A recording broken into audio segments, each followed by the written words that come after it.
Hey guys, so I just wanted to make a quick video about my MIDI setup and how I go about using MIDI. I know in my short board video, just making this board, I kind of went through some things of how I used it, but a few things have changed here and there. And huge shout out to Here's My Clean Tone on Instagram. He just posted a story that just gave me this great idea. And I'm pretty much copying kind of what he does on his MIDI controller, but just wanted to walk you guys through it of what my setup looks like. So I have not much has changed as far as reverb settings. So I always have my normal, my ambient, and my swells. And I like how the Revelation kind of just shows me different colors of those presets. But all of these are now on a release function, whereas before I had them on a press. So every time I would press down, it would instantly send the message. There's no difference latency-wise between my press and release if I'm just tapping on it.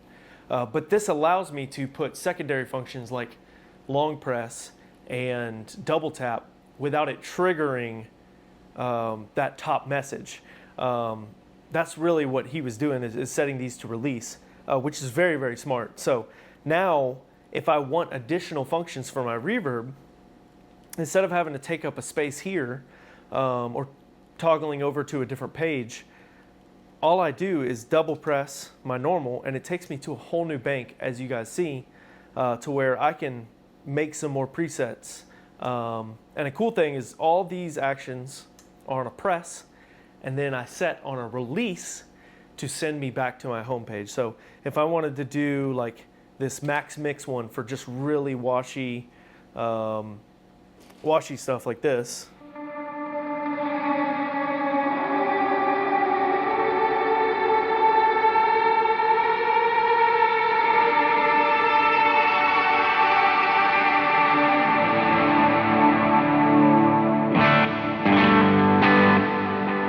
And just like that, it's already sent me back home immediately. And then I have access to all my other reverb sounds, just like that. And so really, really cool. I also took this from him, this BPM with the number next to it. This allows me to toggle through different BPMs of my set. So I can go in here, connect it to my phone real quick, type in the BPMs that we're gonna be playing that day, and just toggle through them as the song goes on. Instead of having to tap in every song or risk it being loud during a quiet moment, I can just tap through those.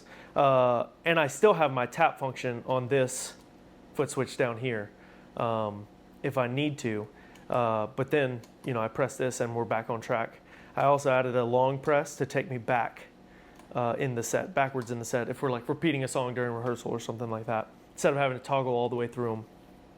So really, really, really cool.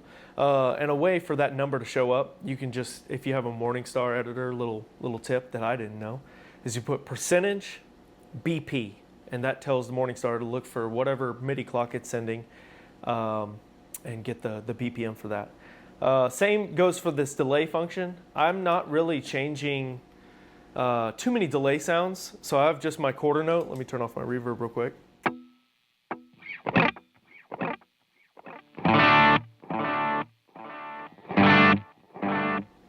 So really standard, just tape delay there. If I hold it down, it gets to my dotted eighth tape delay.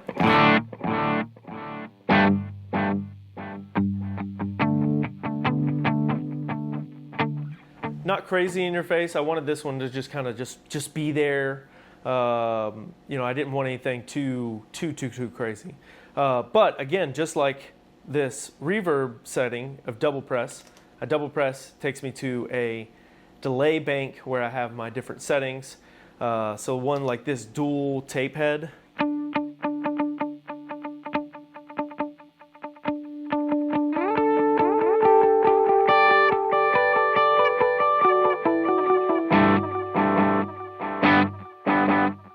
A little bit different from a digital dual delay like this one.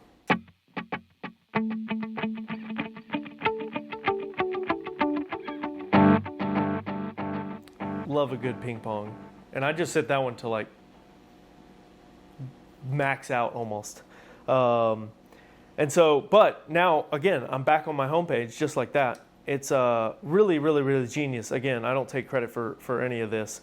Same with this foot switch right here. This is that. This is my on the Stratus. They have a Julia like copy based on a Julia from Wireless Audio, the chorus and vibrato, and I'm a sucker for some vibrato, which is this sound right here.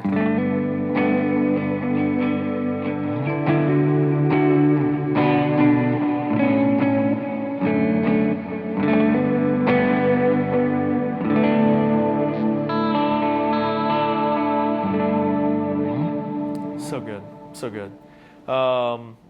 But again, I have to throw in as many extra features.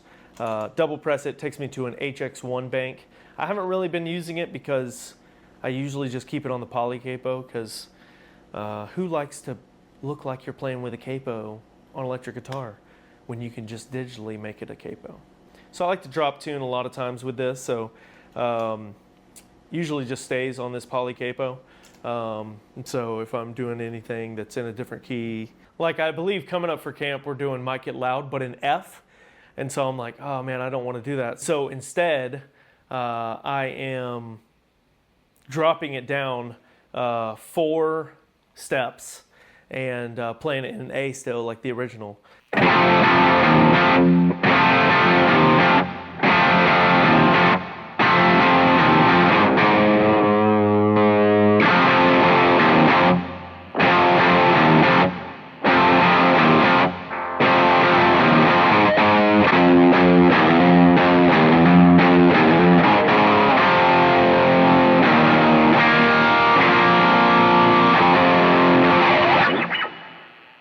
So a lot of fun. And I try not to overuse that just to get better at guitar. But that's really all the new things. I still have my tap tempo. I still have some overdrives in the Stratus being triggered. I believe this one's like a tube screamer. This one's like a germanium boost. And so you have...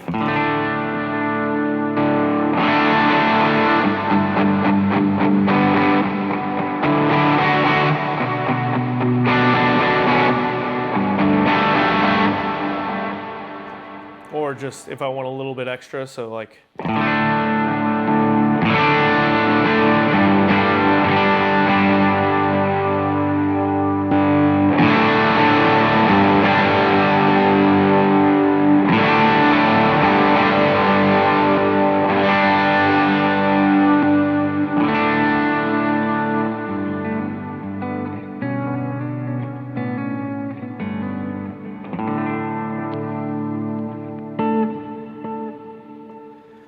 And that's really it. I moved my wireless guitar. It's dead right now, so I'm using a cable. But I moved it right down here, and got this Pocket Studio Comp by Templo Devices.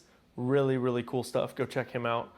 For me, my goal was to have everything in a small area. So I didn't want to be tap dancing all over my board. I just wanted everything at the tip of my feet and really easy to navigate.